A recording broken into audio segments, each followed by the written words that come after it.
হলো তার বেঁচে থাকার সময়। সময়ের চেয়ে বেশি দামি, বলেন বলেন। এবার কি মনে হচ্ছে ভাতের চেয়েও সময়ের দাম, পানির চেয়েও অনেক দাম বেশি, সময়ের দাম বেশি। 1 মিনিট সময়ের দাম কত? গত আজকেই বোধহয় পরীক্ষা হলো না, চাকরির কি একটা পরীক্ষা হওয়ার কথা ছিল, আজকে 28 জানুয়ারি, আজকে পরীক্ষা ছিল না? তো 9টার ট্রেনে উঠে সে শিয়ালদায় যাব, সিট পড়েছে শিয়ালদায়। এখান থেকে সময় মতন ঠিক বেরিয়ে গেছে, পাইপ খোঁড়ার ঝামেলায় রাস্তা জাম, ও স্টেশনে পৌঁছাতে ঠিক 1 থেকে 1.5 মিনিট আগে ট্রেন ছেড়ে দিয়েছে। যার 1.5 মিনিটের জন্য চাকরির পরীক্ষা দিতে পারিনি, সেই জানে 1 মিনিট টাইমের মূল্য কত। যে মানুষটা জাস্ট 30 সেকেন্ডের জন্য মৃত্যুর পূর্বে জবান দিয়ে কলমা উচ্চারণ হয়, মরে যাচ্ছিল তো বারবার ডাকছে, আমার কোচিরে রুটি ডেকে দে, মরণের সময় আমরা একটু কলমাটা পড়িয়ে দে, খুব সজ্ঞানে। কোচি হাঁ করে ছুটে আসতে আসতে কোচিও বাড়ি ঢুকতে গেল, বললো তোর আব্বা এক্ষুনি গাল গাল বলেছে। মাত্র 20 সেকেন্ডের জন্য লোকটার কলমা নসিব হলো না। ওই লোকটা জানবে পৃথিবীতে যে 20 সেকেন্ড সময়ের দাম কত। প্রিয় শ্রোতা মণ্ডলী, মনে রাখুন আল্লাহ পাক রব্বুল আলামিন মানব জিন্দেগিতে যত দামি জিনিস আমাদিগকে প্রদান করেছে, তার ভিতরে সবচেয়ে দামি অবশ্যই সময়। কারণ জন্ম যেদিন নিয়েছি আর কবরে যেদিন চলে যাব, সময় কিন্তু আমাদের জন্য লিমিটেড, নির্ধারিত একটা সময়। এই সময়ের ভিতরে ভালো মন্দ, জান্নাত জাহান্নাম, উন্নতি অবনতি, ন্যায় অন্যায় যা কিছু চূড়ান্ত ভাবে আমাদের ঠিক করতে হবে। সময় হলো মানব জীবনের সবচেয়ে দামি। ও বান্দা, মনে রাখতে হবে, আমরা অনেক সময় এই সময়ের গুরুত্ব বুঝি না, সময়ের মূল্য দিতে জানি না, সময় পাস করতে জানি না। সময় পাস করার জন্য বোকা বোকা বব্বরের মতো করে তাস খেলে সময় পাস করি, ক্যারাম খেলে সময় পাস করি, মোবাইলে গেম খেলে আমরা সময় পাস করি, গল্প গুজব করে সময় পাস করি। আসলে যে সময়গুলো অপচয় নষ্ট করছেন, মৃত্যুর সময়ে বুঝতে পারবেন অপচয় সময় যা জীবনে নষ্ট করেছেন, ওই সময় বুঝতে পারবেন আমার জীবনের প্রতি মুহূর্ত সময়ের মূল্য কত। এটা এক্ষুনি ঠিক বিচারে বিশ্লেষণে বিবেকে ধরা পড়বে না, তবে পড়বে একটা যে সময়ের দাম। তাস খেলে, আমি বললাম এই বয়সে এখন তাস খেলছেন আপনি? বলছে খেলা ঠিক না, একটু টাইম পাস করছি। এই কথাটা প্রায় টাইম পাস করছি। সময় যদি তোমার হাতে প্রচুর থাকে, তার মানে সময় পার হচ্ছে। তুই ভাই তাইলে হটলাইনে আজরাইলে একটু কল কর যে আমার সময় পার হচ্ছে না, তুমি একটু সকাল করে আমার নিয়ে যাও। কিন্তু সুমন্দি মরবে না ও, তাহলে তোর হাতে যখন সময় পার হচ্ছে না, তা আজরাইল দিকে সময় পার করে এলে ও কলে পানি উঠবে না, মরতেও চাবে না। আবার পৃথিবীতে থেকে সময়টা কাজে লাগিয়ে দুনিয়ার কিছু কল্যাণকর, উন্নয়নজনক, ডেভেলপমেন্টের কিছু কাজ কর, তাও করবে না। ও দুনিয়ায় বেঁচে থেকে জ্বালাবে, বলবে টাইম পাস করছে আমার। কিরকম একটা হয়, যারা দুনিয়াটাকে কি ভেবেছে যে টাইম পার হচ্ছে না, সেই জন্য পাস করছে।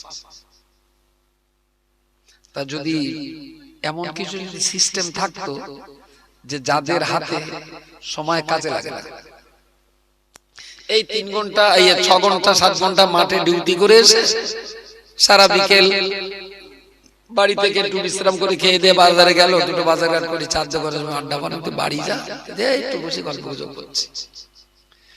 যদি কোনো সিস্টেম থাকতো যে সময় বিক্রি হয়, আমার জন্য 24 ঘন্টা দিনটা, আপনার জন্য 24 ঘন্টা, এখন আপনার 3 ঘন্টাটাই ওয়েস্টেজ হয়েছে, কোনো কাজ নেই, কোনো কাজ নেই, কাজ কাম করে ডিউটি শেষ করে চার দোকানে বসে গটরা মারছেন। আমি বললাম ভাই আমি তো অফিসের সে কম্পিউটার ঠেলে আর পাচ্ছি না, তার তো 3 ঘন্টা সময় আমার একটু দে। তো 21 ঘন্টা তোর যখন কাজ মিটে যাচ্ছে তাহলে 3 ঘন্টা ওয়েস্টেজ টাইমটা আমার। যদি সময় কেনা বেচা সম্ভব হতো তাহলে পৃথিবীতে সবচেয়ে বেশি দামে সময় বিক্রি হতো। কিছু মনে টেনে হচ্ছে? আমি এই 3 থেকে 5 মিনিট ফ্লাইট ধরতে গেলে এয়ারপোর্টে 2 ঘন্টা আগে যেতে হয়, 2 ঘন্টা আগে। আর যথারীতি বাড়ি থেকে যেখানে গিয়েছিলাম কোয়েম্বাটুর বোধহয়, কারণ সে বন্ধু বান্ধবের চক্রে পড়ে যতবার বলি করছি তাড়াতাড়ি গাড়িটা হবানি, উঠলেই তো বাড়ি যাবে, কতদিন পরে এসে একটু গল্প হোক। আমাদের এখানকার ছেলে পেলে যারা ওখানে কাজ করে, আমরা দেখ গল্প আবার ফোনে হবে না, তুই আমার একটুখানি ওখানে তুলে দে, চল এয়ারপোর্টের গেটের সামনে দাঁড়িয়ে গল্প হলো। কিন্তু বাঁদরেরা ইচ্ছা করে ওইভাবে দেরি করে এবার গাড়ি তুলে এই তো এক্ষুনি চলে যাবো। একটা জামে সিগন্যাল খেয়ে একটু দেরি হয়েছে, ঠিক 3 থেকে 4 মিনিট দেরি হয়েছে। আমরাও আসছি, টিকিট দিয়েছি, বলছে না ফ্লাইট ছাড়িনি, কিন্তু ফ্লাইট ছাড়তে 2 ঘন্টা বাকি। কিন্তু টিকিট শো করতে গেলে মিনিমাম নিরাপত্তা সুরক্ষার জন্য প্রত্যেক বিমান যাত্রীকে 2 ঘন্টা আগে যেতেই হবে। তা সে প্রধানমন্ত্রী হোক আর ডিএম হোক আর মুখ্যমন্ত্রী হোক, এটা বিমান কর্তৃপক্ষের আইন, সবাই যায় ও তাই আয়। আর মুসিবত হলো ওখান থেকে কানেক্টিং ট্রেন ফ্লাইটে আমাকে আরেক জায়গায় যেতে হবে, ওইটা ফেল মানে পরেরটাও ফেল। 2টো কানেক্টিং টিকিট ছিল,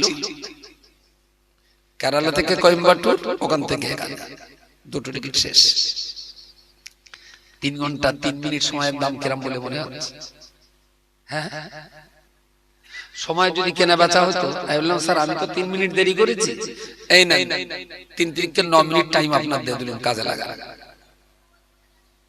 আমার তো 2টো টিকিটই যাবে প্রায় 12,000, আমি 3 মিনিট সময় যদি কেউ 10,000 টাকা বেচতো আমার কিনতি কোনো, কারণ 10,000 টাকা দিয়ে যদি 3 মিনিট টাইম কিনি তাও তো 2,000 টাকা লাভ। সময় যদি পৃথিবীতে বেচা কেনা করা সম্ভব হতো তাহলে পৃথিবীতে রক্তের চেয়েও গরুর গোশতের চেয়েও অনেক দামে বিক্রি হতো সময়, অনেক। আমি মরে যাব 2024 সালের ফেব্রুয়ারি মাসের 3 তারিখে। এখন আমি বললাম ভাই তো প্রতিদিন তো বসে বসে থাকিস, তা প্রতিদিন তুই 2 ঘন্টা করে টাইম আমার দে। ওর কাছ থেকে যদি 1 বছরে 2 ঘন্টা করে টাইম কিনে নেই তাহলে প্রায় 700 ঘন্টা টাইম, তাই না? ওই 700 ঘন্টা টাইম দে, আমি তো আরো 700 ঘন্টা বেশি বাঁচতে পারতাম। আমি যে বলেছি পৃথিবীতে সবচেয়ে দামে বিক্রি হতো সময়, এটা কি বড্ড ইয়ার্কি মারা বানা হচ্ছে? সময়ের দাম কত দিতে বলেন দিন মানুষ? কখনো কখনো কলে পড়ে গেলে 1 ঘন্টা টাইম 1 কোটি টাকায় কলে পড়ে গেলে বিক্রি হবে। 1 ঘন্টা টাইম 1 কোটি টাকাতে বিক্রি হবে।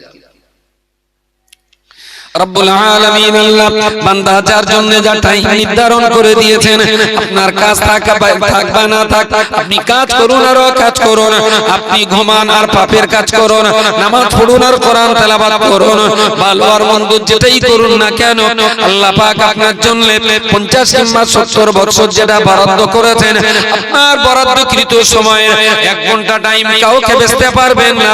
আবার আপনার বরাদ্দ টাইমের চাইতে 1 ঘন্টা বেশি বেঁচে থাকার জন্য অন্যের কাছ থেকে আপনি 5 মিনিট সময় কিনতে পারবেন না।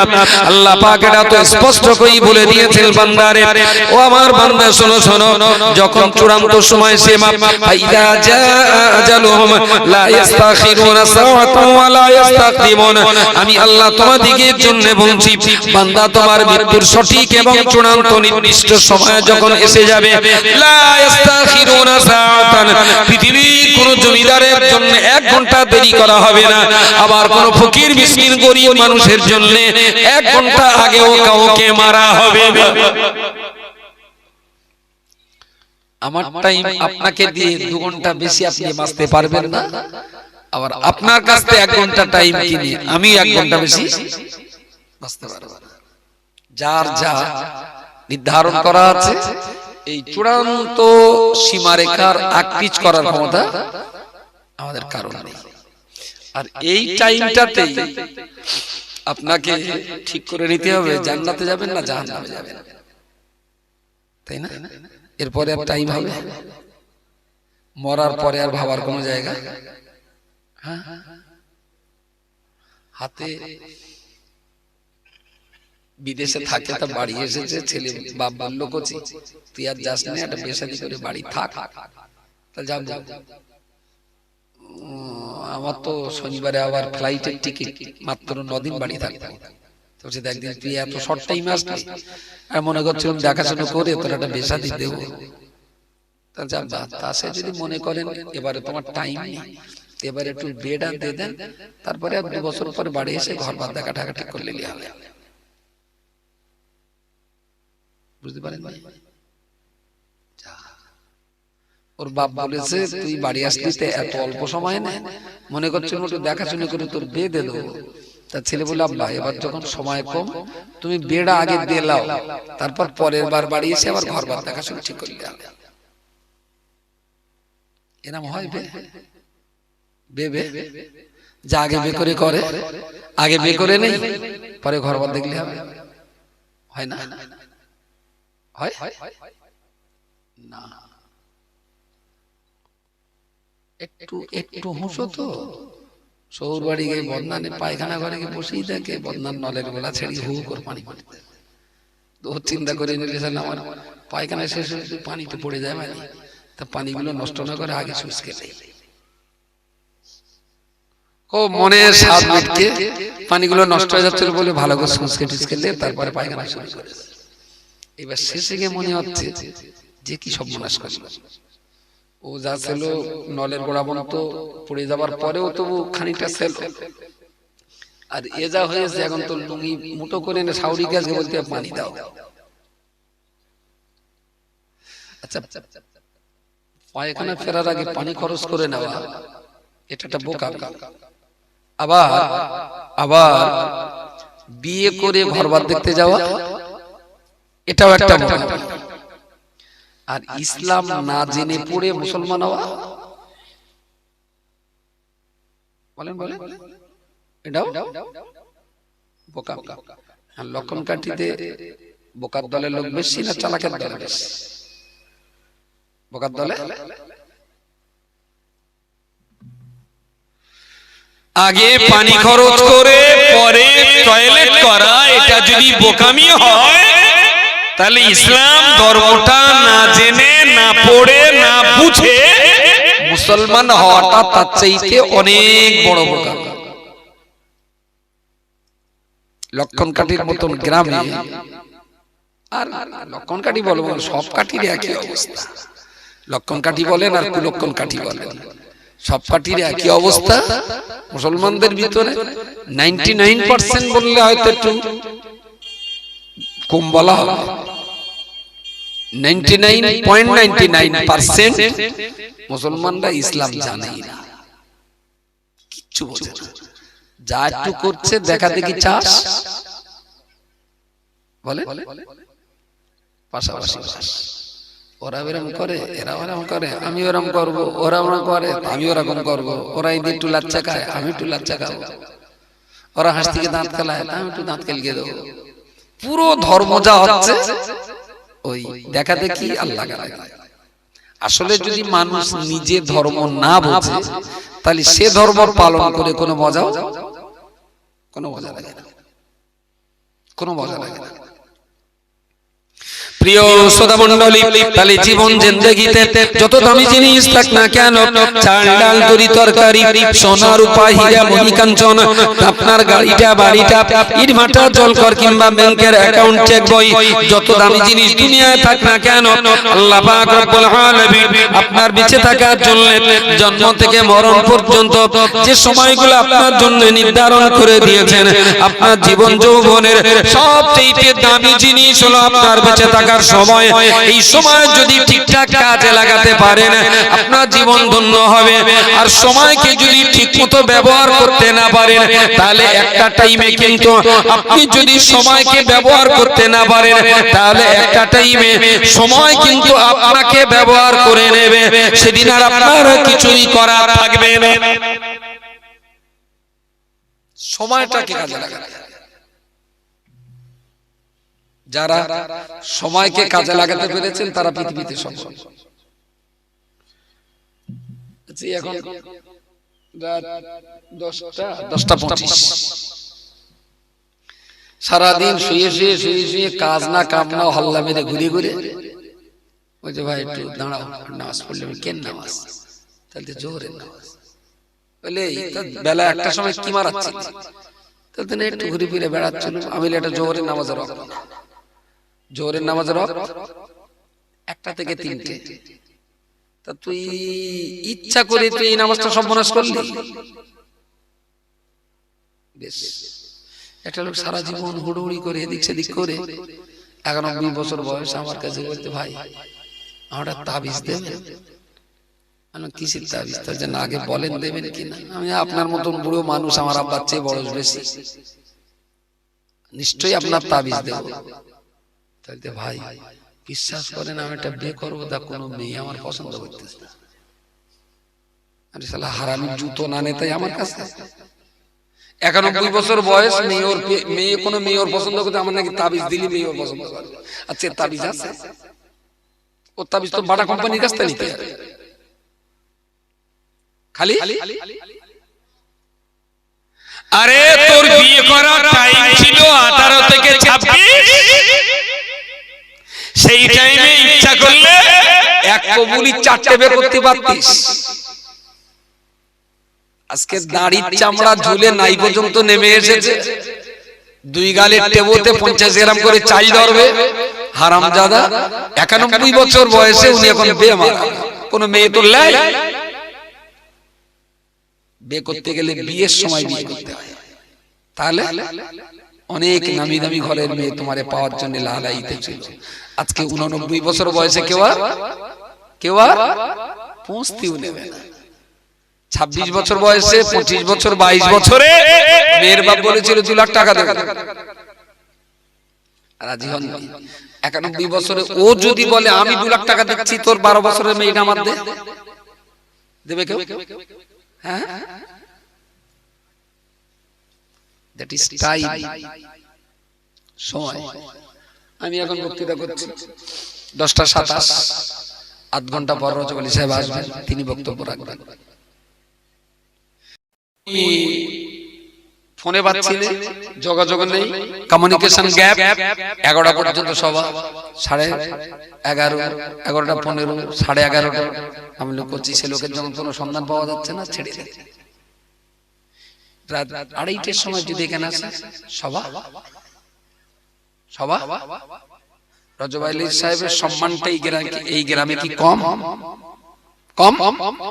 মোটেই নয়। তবে ঠিক যদি 11টায় এসে যান, খুব সসম্মানে ভূষিত করে মানুষটাকে এখানে বক্তৃতা করতে বসাবে। যদি ঘন্টা 2 দেরি করে 2:30টার দিকে আসে এখানে এসে যদি মাইক নিয়ে বলে আমি আল্লামা মুফতি শাহ সুফি রজব আলী সাহেব রহমতুল্লাহ আলাইহি ওয়াজ করতে এসেছি, আসেন, লোকে আসবে। সঠিক টাইমে আসলে সঠিক মর্যাদা। টাইম অপচয় করে 2 ঘন্টা দেরিতে সভা যদি বন্ধ হয়, মানুষ কিন্তু ভালো চোখে কখনো।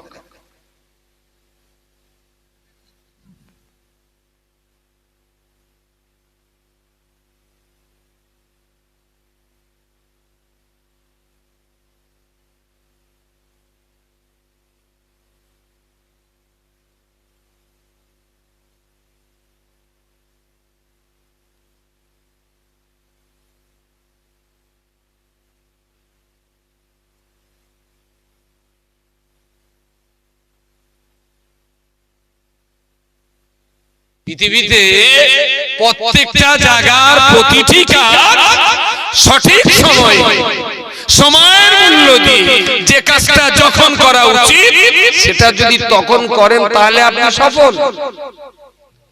ও ডাকবে পৌষ মাসে, আর আপনি লে যাবেন মাঘ মাসে ঘোড়ার ডিম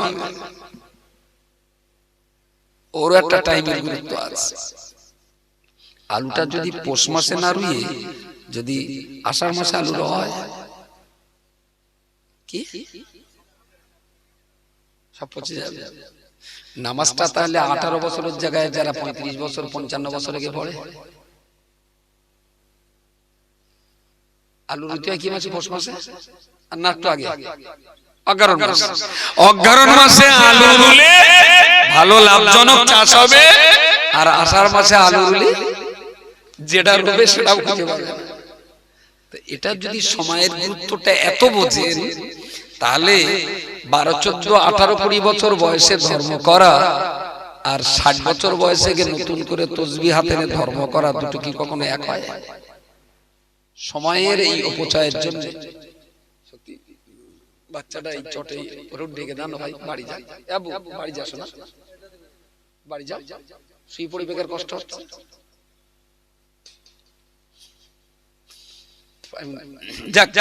তো এই সময়টা যদি এখনো না বোঝেন সময়ের গুরুত্বটা যদি এখনো না বোঝেন তাহলে কিন্তু আপনার লাইফ বরবাদ হয়ে যাবে। কোনো কিছু দিয়ে এই লাইফকে আপনি বাঁচাতে পারবেন না। মানব জীবনের সময় এতটাই গুরুত্বপূর্ণ, মানব জীবনের সময় এতটাই ভাইটাল। ইন্নাল মুবাজ্জিরিনা কানু বলেন বলেন ইখওয়ানাশ শায়াতিন, যারা অপচয় নষ্ট করে তারা হলো শয়তানের ভাই। বাড়িটা গাড়িটা জলকট্টা ভাটাটা টাকাটা সোনাটা হিরেটা রূপটা এগুলো অপচয় নষ্ট করার তুলনায় মানব জিন্দেগিতে সবচেয়ে লস হলো সময়ের অপচয়। সময়ের অপচয়। মা বলল কোচি দুটো চপ এনে দিবি? আমি বললাম হ্যাঁ। যথারীতি একেবারে বিকেল 4:30টার সময় বসে সোনপুকুরির ধারে এক চপ করে খুব ভালো খেয়েছেন কোনদিন? দারুণ সুন্দর চপ। আমি চপ ভক্ত না, কিন্তু ওখান থেকে গেলি না একটু যেন গালে বানিয়ে আসে। যে কোনো কারণেই হোক চপটা আমার খুব ভালো লাগে, কিনে খাই। একদম গরম চপ বাড়ি নে বউটার বললাম চপগুলো ফ্রিজে রাখবি।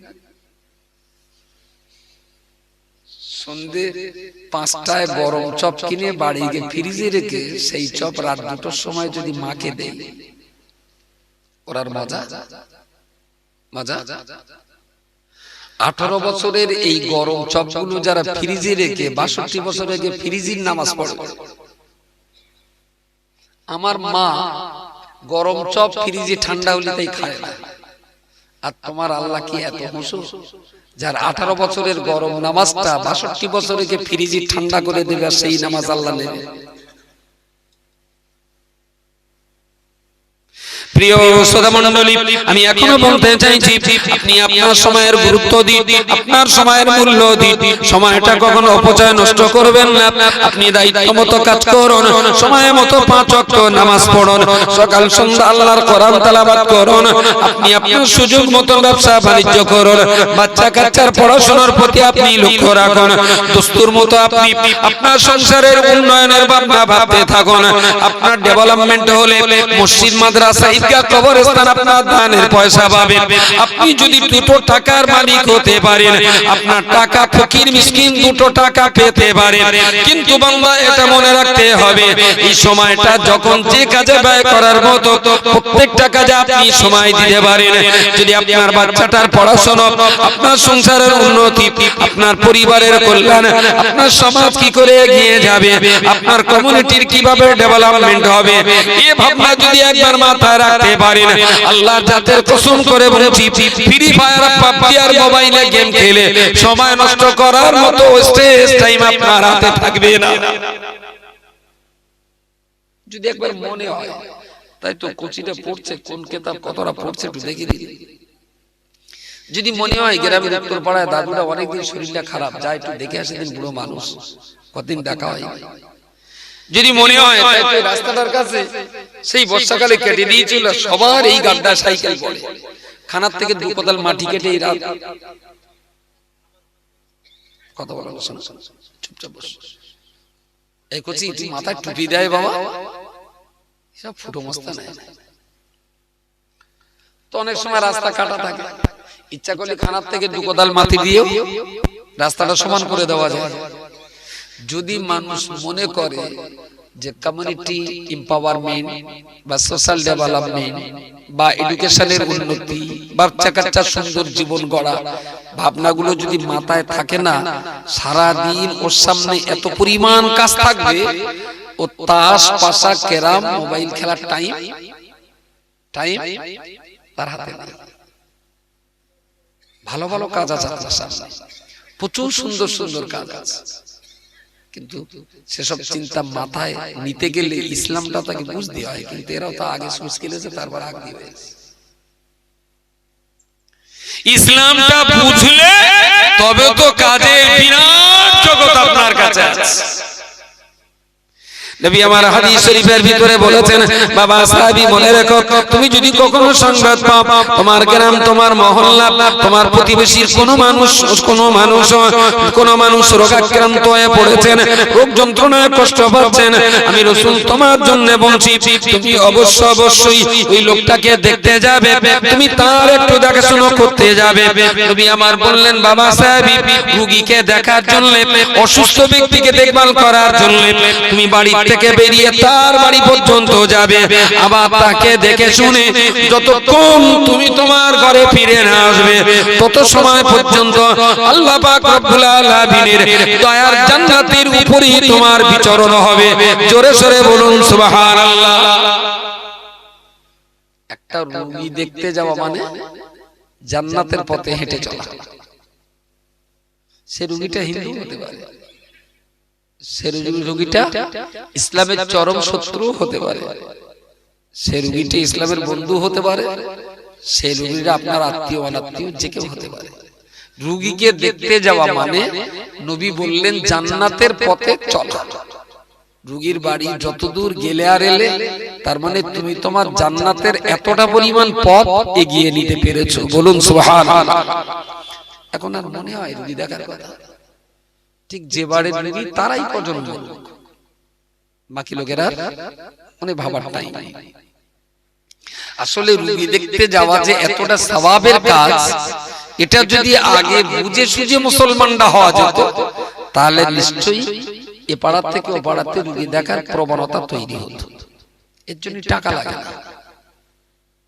মানুষের সেবা করতে গেলে সবসময় যে টাকা লাগে আমার একদম মনে হয়নি।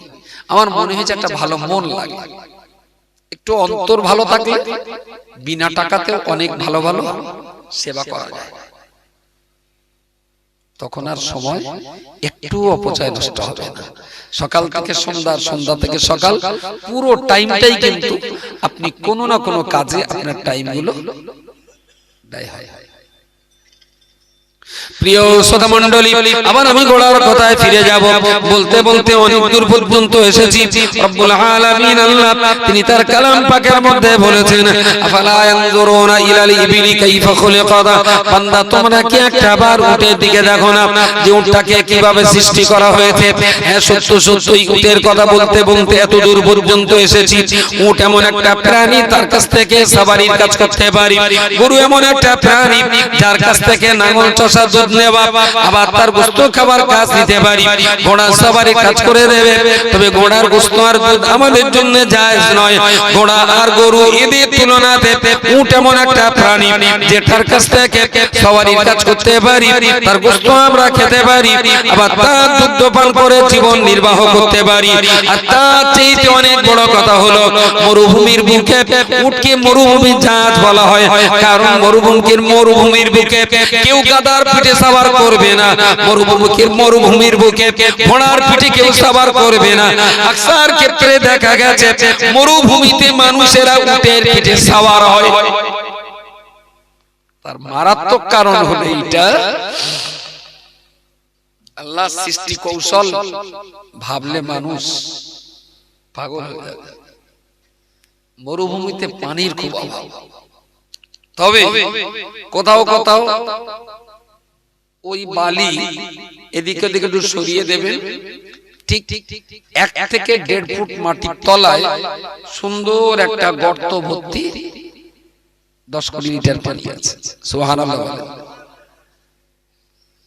মরুভূমির উপরে কিলোস্কার মেশিন চালিয়ে দিলে 20-50 ঘন্টা চললেও কোনো জায়গায় পানি এক ফোঁটা দাঁড়াবে না, সব বালিতে টেনে টেনে।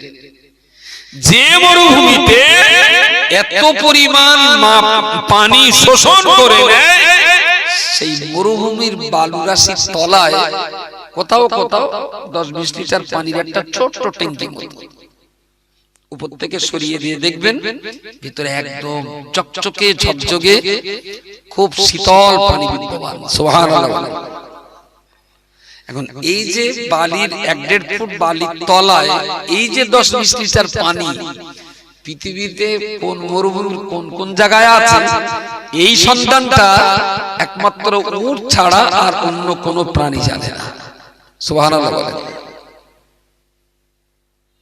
আপনি কি বুঝবেন আল্লাহ সৃষ্টির রহস্য, অসীম অপার মহিমা তোমার ভাবিলে হারায় গেল।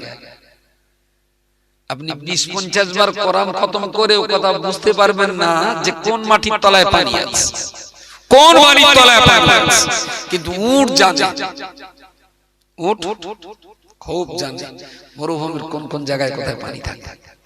তবে পানি বেশি না, ওই 10-20 লিটার, ওই 20 লিটার পানি তুলে নেবেন তোরা শুনছো। প্রিয় শ্রোতা মণ্ডলী, মরুভূমিতে উটের পিঠে চড়তে চড়তে বহু রাস্তা আগমন করেছেন। হঠাৎ করে আপনার কাছে পানি ফুরিয়ে গেল। উট কি খাবে, আপনি কি খাবেন, কি করে আপনি পানি পান করবেন? পানির মস্ক ফুরিয়ে গেছে, একটু তো সেখানে পানি নেই। এমন অবস্থাতে উটের পিঠ থেকে আপনি নেমে আসুন। উটের পিঠে যে পানির মস্ক রয়েছে, পানির মস্কটা উড় করে ধরুন, ওর ভিতর থেকে 1-2 ফোঁটা পানি গড়িয়ে পড়বে। উটকে বুঝিয়ে দিতে হবে যে পানির পাত্রে পানি শেষ হয়ে গেছে। আপনি ওটা দেখিয়ে দিয়ে আপনি আপনার জায়গায় দাঁড়িয়ে থাকুন। উট কিন্তু একাই চলে যাবে, তীরের গতিতে ছুটতে থাকবে। কোথাও যদি সে পানির সন্ধান পেয়ে যায়, কোথাও যদি পানির সন্ধান পেয়ে যায়, যেখানে বুঝতে পারবে ওই মরুভূমির বালির ভিতরে ওর মাথাটা ওর ভিতরে ঢুকিয়ে দিয়ে পানির সন্ধান বুঝতে পারবে। এবার সেখান থেকে আবার ফিরে এসে 2 হাঁটু গেড়ে সামনে বসে যাবে। মহাজনকে তার পিঠে তুলে নিয়ে সেই জায়গায় নিয়ে ওই জায়গাটায় মাথা গুঁজে দিয়ে মহাজনকে ইশারা করলো, এই মাটির নিচে পানি রয়েছে। ওর যেখানটায় মুখ ঢুকিয়ে দিয়েছে ওই জায়গা থেকে যদি বালিগুলো আপনি সরিয়ে দেবেন, ওর ভিতরে 20-30 লিটার পানি আপনি পেয়ে যাবেন। জোরে সরে বলুন সুবহানাল্লাহ। আফালা ইয়ানজুরুনা ইলাল ইবিলি কাইফা খুলিকাত। বান্দা, আমার সৃষ্টি করা উটের দিকে কি একবার ফিরে দেখো না, যে আমি উটের ভিতরে কি জ্ঞান দিয়ে তাকে সৃষ্টি করেছি। অসাধারণ, অসম্ভব রকমের অকল্পনীয় এক ঘটনা, যে কোনো মেশিন বলতে পারবে না কোথায় পানি আছে। কোন জাদুকর, কোন মাওলানা মোল্লা মুন্সি বলতে পারে না কোথায় কোথায় পানি আছে, কিন্তু উট বলতে পারে। পৃথিবীর প্রত্যেকটা প্রাণীর ভিতরে আল্লাহ কিছু না কিছু আলাদা বৈশিষ্ট্য দিয়েছেন। পৃথিবীর সবচেয়ে বেশি ঘ্রাণ শক্তি কার? কি বলেছে? না, কুকুর। কেটা বলেছে?